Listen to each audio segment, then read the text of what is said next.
இன்றைய செய்திகளை உறக்கச் சொல்வோம்.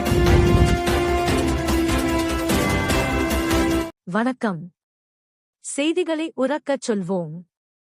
இராமநாதபுரம் மாவட்டம் பரமக்குடி பேருந்து நிலையம் பகுதியில் மாவட்டத்தில் உள்ள 3 தொகுதிகளில் அதிமுக வேட்பாளர்களாக பரமக்குடி தொகுதியில் டாக்டர் சுந்தரராஜன், முதுகுளத்தூர் தொகுதியில் மலேசியா எஸ் பாண்டியன், திருவாடானை தொகுதியில் கிருத்திகா முனியசாமி வேட்பாளராக நிறுத்தப்பட்டுள்ளனர்.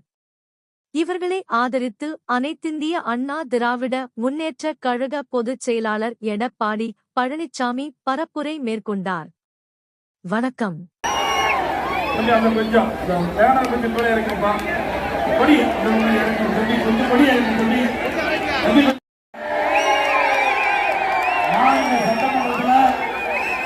நம்முடைய கழக வேட்பாளரை அறிமுகப்படுத்துகின்ற இந்த சிறப்பான நிகழ்ச்சியை கலந்து கொண்டு சிறப்பித்துக் கொண்டிருக்கின்ற மாவட்ட கழக செயலாளர் அறிவித்தார் முனியசாமி அவர்களே,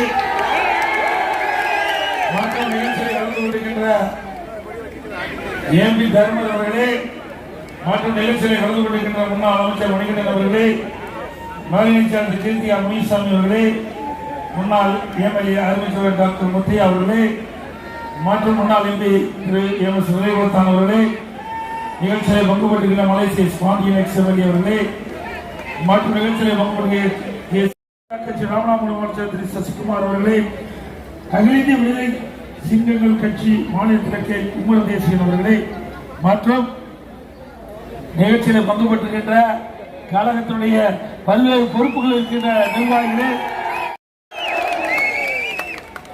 இன்று தினம் அனைத்து இந்திய அண்ணா திராவிட முன்னேற்ற கழகத்தின் சார்பாக இந்த மாவட்டத்தில் 3 தொகுதியில அனைத்து இந்திய அண்ணா திராவிட முன்னேற்ற கழக தலைமையில் அமைக்கப்பட்ட தேசிய ஜனநாயக கூட்டணி அங்கமைக்கிற அனைத்து இந்திய அண்ணா திராவிட முன்னேற்ற கழக வெற்றி வேட்பாளர்கள் திருவாடானை சட்டமன்ற தொகுதிக்கு மரியாதைக்கு சகோதரி திருமதி கீர்த்திகா முனியசாமி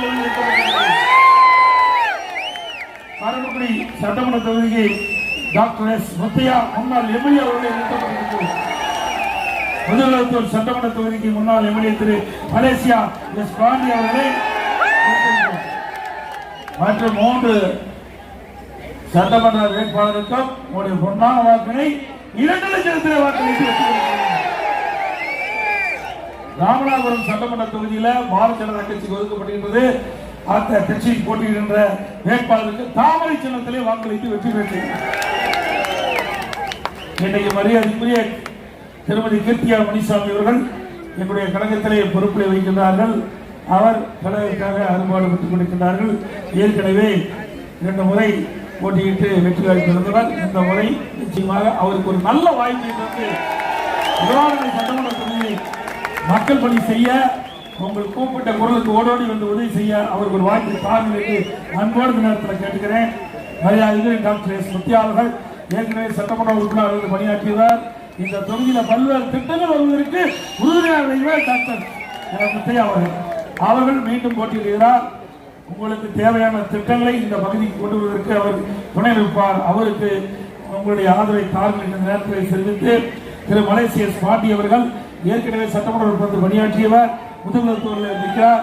அவரும் மக்களுக்காக தொண்டாற்றக்கூடிய, சேவையாற்றக்கூடிய நற்குணம் உடைத்தவர். கூப்பிட்ட பொருள் ஓடோடி வந்து மக்களுக்கு உதவி செய்யக்கூடிய நல்ல பண்புடைய திரு மலேசியா பாண்டி அவர்களுக்கும் 3 பேருக்கும் 2 லட்சத்தில் வாக்களித்து வெற்றி பெற்றார். துணை முதலமைச்சருடைய கதையா இருக்குது.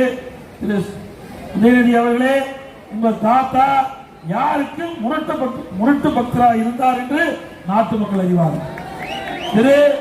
அவருடைய தாத்தா யாரு? திரு கருணாநிதி அவர்கள். திரு உதயநிதி அவருடைய தாத்தா திரு கருணாநிதி அவர்கள் யாருக்கு முரட்டு பக்தரா இருந்தார் என்று நாட்டு மக்கள் அறிவார்கள்.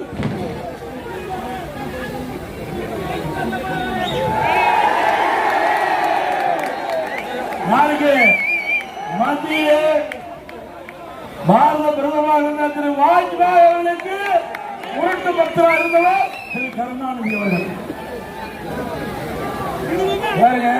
ஒருத்தர் மைக்கு ஆன் பண்றாங்க, ஒருத்தர் மைக்கு சரி பண்றாங்க, எப்படி எல்லாம் பிரதமருக்கு ஜாலரா போடுறாங்க.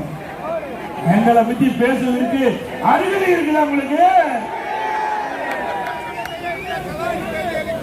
உங்க தாத்தா டெல்லிக்கு போகும்போதெல்லாம் ஏதாவது காரியத்தோட தான் போவார்.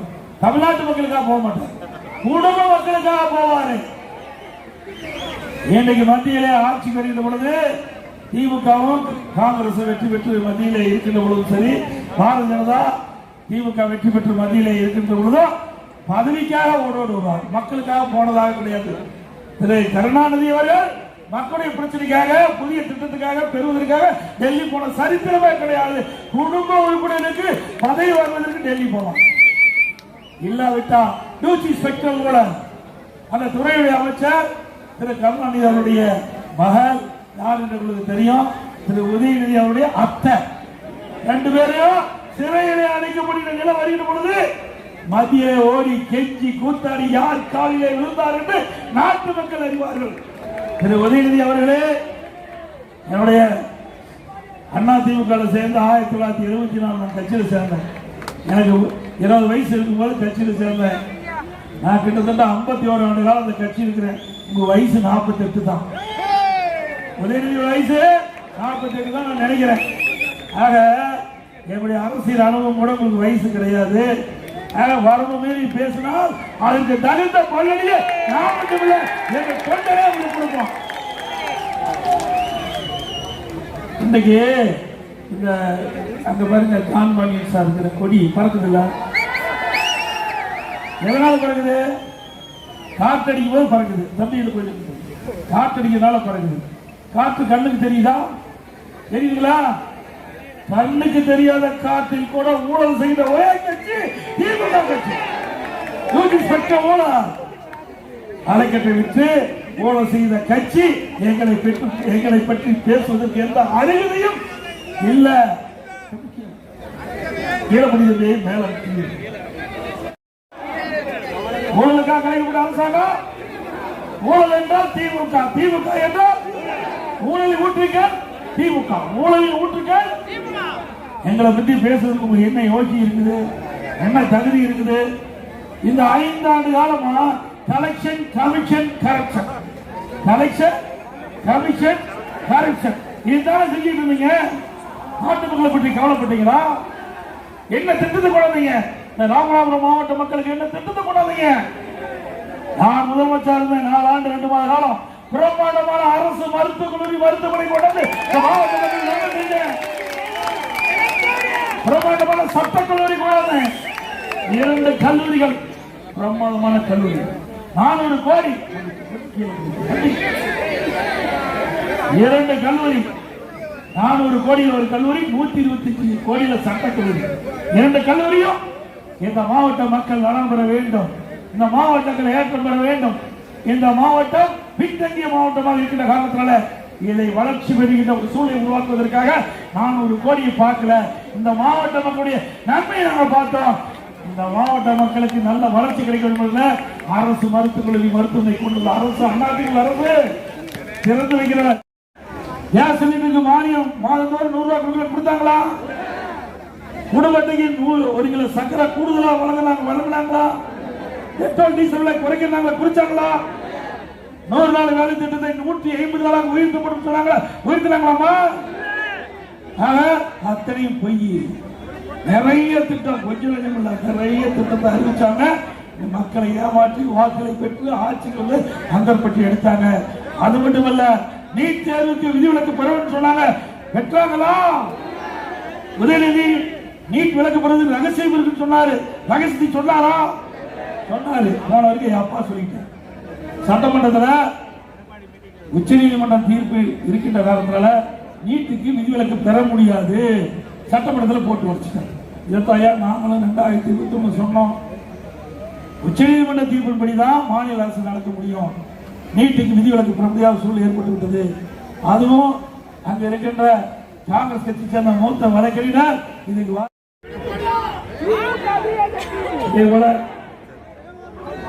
இன்றைய தினம்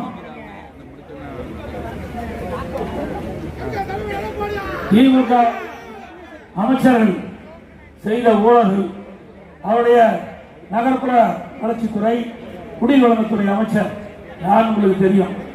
சமீபத்தில் அமலாக்கத்துறை அவர்கள் கிடைக்கப்பட்ட ஆதாரத்தின் அடிப்படையில் இன்னைக்கு மாநில அரசு சட்ட ஒழுங்கு டிஜிபி கிட்ட அறிக்கை கொடுத்து இதை எஃப்ஐஆர் போனாங்க. இதுவரைக்கும் போடவே இல்லை. 3 முறை அமலாக்கத்துறைக்கு கிடைத்த ஆதாரத்தின் அடிப்படையில் இதை விசாரித்து நடவடிக்கை எடுக்கிறாங்க. இதுவரைக்கும் எடுக்கல. நாங்கள் நீதிமன்றம் போனோம். நீதிமன்றம் இன்றைக்கு அமலாக்கத்துறை கொடுக்கப்பட்ட அந்த அறிக்கை அறிவிக்கு திமுக கட்சிக்காரர் வாக்களித்தார்களா, எதிர்த்து வாக்களித்தார்கள். அவர்கள் சிறுபான்மை மக்கள் எப்பொழுதும் மன்னிக்க மாட்டார் என்பதை நேரத்தில் தெரிவிக்கிறேன். அதுபோல திரு அப்துல் கலாம் அவருடைய பெயரிலே ராமநாதபுரத்தில் அதிமுக ஆட்சி இருந்த பொழுது நான் முதலமைச்சர் இருக்கும் போது கலை மற்றும் அறிவியல் கல்லூரி கொண்டு வந்து கொடுத்தேன். 2017 திண்டுக்கல்லில் ஹைதர் அலி மற்றும் சுல்தான் வாழ்க்கை வரலாறு குறித்து மணிமண்டபம் திறக்கப்பட்டது. கண்ணீர் காய்கறி தவறுகளுக்கு சென்னையில் மணிமண்டபம் அமைத்தது அண்ணா. இவ்வளவு செய்தது அண்ணா. ஒன்றையாவது இந்த இஸ்லாமிய பெருமக்களுக்கோ கிறிஸ்துவ பெருமக்களுக்கோ இந்த ஆட்சியில் நன்மை கிடைச்சதா? ஆகவே வழங்கப்படும் 8,000 12,000 ரூபாய் உயர்த்தி வழங்கப்படும். நாம் ஏற்கனவே அறிவிச்சிட்டோம். நம்ம பார்த்து திமுக அறிவிச்சிருக்காங்க. கடலில் மீன்பிடிக்க தொழில் ஈடுபடும் போது விபத்துக்குள்ளாகி நோயாப்படுகின்ற பொழுது அந்த மீனவர்களை விரைந்து வைக்க செயற்கைக்கோள் இணைப்புடன் கடல் ஆம்சம் செய்யப்படும். கடலில் மீன் பிடிக்கும் போது எதிர்பாராத விதமாக விபத்து ஏற்பட்டு உயிரிழந்தால் அந்த மீனவ குடும்பத்திற்கு 25 லட்சம் ரூபாய் நிவாரணம் வழங்கப்படும். அதே போல மீனவர்களுக்கு மாதம் மாதம் மானிய விலையில் வழங்கப்படும் டீசல் 500 லிட்டராக உயர்த்தப்படும். மீனவ மக்களின் பொருளாதாரத்தை மேம்படுத்தி மீனவர் கூட்டுறவு சங்கம் வலுப்படுத்தப்படும். மேலும் நவீன படகுகள் போன்ற தளவாடங்கள் வாங்க மீனவர்களுக்கு தனியாக குழுவாக மீனவர் சங்கம் மூலம் மானியத்துடன் கடனுடன் வழங்கப்படும். தமிழகத்தை மக்களை தமிழகத்தை மக்களை தமிழகத்தை ஸ்டாலின் மாடல் அரசு, மாடல் அரசு. Bye bye Stalin. நன்றி, வணக்கம். இந்த சேனல் உங்களுக்கு பிடிச்சிருந்தா மறக்காமல் சப்ஸ்கிரைப் பண்ணுங்கள், லைக் பண்ணுங்கள், ஷேர் பண்ணுங்கள் அண்ட் கமெண்ட் பண்ணுங்கள்.